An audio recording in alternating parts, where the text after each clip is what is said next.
Good morning, everybody. This is a Dvar Torah brought to you from TorahAnyTime.com, broadcasted from Magen David in Los Angeles. This week's parasha is the Parashat Emor. Emor el Kohanim b'nei Aaron. A lot of the laws in the parasha have to do, the beginning part at least, with Kohanim. And the first pasuk says, Emor el Kohanim b'nei Aaron. Tell the Kohanim, the children of Aaron, ve'amarta aleim, and say to them. So what is the redundancy for? So Rashi explains, Emor ve'amarta lehazir gdolim v'naktanim, that it's an obligation for the elders, for the parents, to educate the children already when they're small for Torah and for mitzvot. We see from here how important it is for parents to start educating the children from a young age, teaching them Torah, educating them in the mitzvot, putting them in the right education, the right schools. We see this obligation in the Shema Yisrael as well. The Shema Yisrael, the most holiest part of the Tefillah, where we are accepting the yoke of Hashem. We say Shema Yisrael, Hashem Elokeinu, Hashem Echad. We're declaring Hashem is one. What do we say afterwards? Veshinantam levanecha. And you have to teach your children. V'dibarta bam. What does this mean? It means, Hachamim explain us, it's not good enough that you accepted the yoke and the kingship of God on yourself. You have to afterwards pass it on to your children too. What you accepted, if you didn't give it over to your children, it doesn't mean anything. God, Hashem, is not interested in that. V'shinantam levanecha. Give that over to your children. V'dibarta bam. And speak to them about it. You have the obligation to teach them Torah, to influence them, to show them the right path, to take the Torah and the mitzvot. Like it says in the pasuk, in the Shema, when are you supposed to teach them Torah and mitzvot? V'shivtecha bebetecha, at home, u'v'lechtecha b'derech, even when you're walking with them on the streets, right?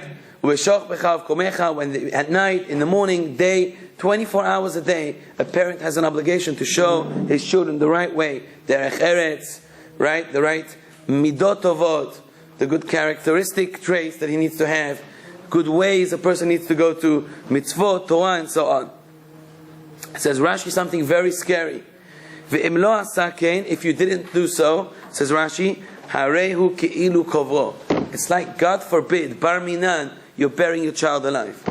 It's an amazing thing. A person looks at this Rashi, doesn't give his children a Jewish education. Rashi says it's like burying a child. It's amazing. You see parents today, for example, every father, every mother wants so much for the child, wants the child to be so happy. Each time the child wants something new that comes out, we go out of our way to make the child happy, to buy the child what they want. If God forbid the child is sick as well, we go out of our way to do everything to make sure the child is going to feel better, the child is good. So this is what we do when it comes to physical things. Why is it when it comes to spiritual things, we take the middle path, so to say? Not now, the child is young. But why doesn't the child do Birkat HaMazon? You know, the parents always say the same answer all the time. He's young now. When he's older, he'll do it. Why doesn't he come to shul now? He's too young. When he's older, he'll come. Why doesn't he say Shema Yisrael? He's too young. Why is it that his clothes are not fitting for Shabbat? Why is it that the girls are not dressing up with new? They're too young. When they're older, they don't understand now. They're not old enough now. And why is a child speaking like this? It's not the derech of speaking, to speak in such a manner, in such a tone. Too young. And all the time that we hear parents coming up with the same excuse, it's too young. Many times we see parents the same way. When children want to come and learn with their parents, what does the father say? Oh, I'm too tired now. Later on, come to me. But it's amazing. When it comes to something physical, we jump for the kids. We do everything. We make sure that in the best leagues, baseball leagues, basketball leagues, and everything. When it comes to teaching them Torah, hiring them a Rebbe to come and teach them, to get their education better, that's already, and it's not so important. How many people do we know when it comes to the maths in school? Parents are already in math clubs all the time, making sure their kids are studying math. When it comes to Gemara, comes to Talmud, comes to Chumash, it's okay as long as my son knows how to read a little bit, how to understand a little bit, that's fine. Says the Torah, that is not the right approach. V'shinantam levanecha is after we say Shema Yisrael. A person could say Shema Yisrael the whole day, and you can accept the yoke of Hashem all day long. But if he doesn't give the kids the right education, show the children show our kids how important Torah is, how important mitzvot are, Shema Yisrael is not worth anything. There's a story that's told over of parents who were living in the south of Israel. And at the time, things weren't going so well. There were many scuds coming in the south of Israel. This happened a few years ago. And the parents decided to move. His job actually made him move to the center of Israel. He had to move jobs. And the parents said, no problem, we'll move, but we have one rule. Our daughter cannot go to a school in a far location where she has to take a bus. Because at that time, unfortunately, there was many bombs happening, terrorist attacks happening in Israel, and buses were blowing up. So the parents only had one daughter. They were very protective over this daughter.